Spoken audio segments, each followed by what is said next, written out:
16 թվականի հոկտեմբերին, երբ որ մեր ուղղաթիռը խոցվեց, հարցազրույց եմ տվել, հոկտեմբերին է եղել, թեքեյա մշակութային կենտրոնում, մենակ ես չեմ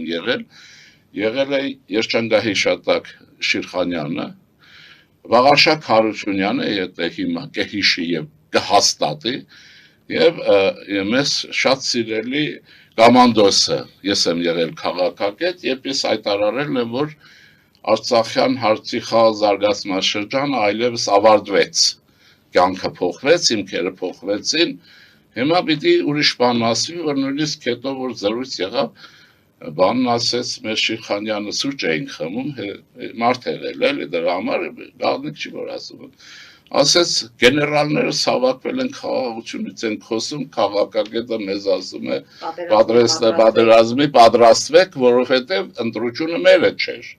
հիմա էլ ընտրությունը մերը չի շատ բաներում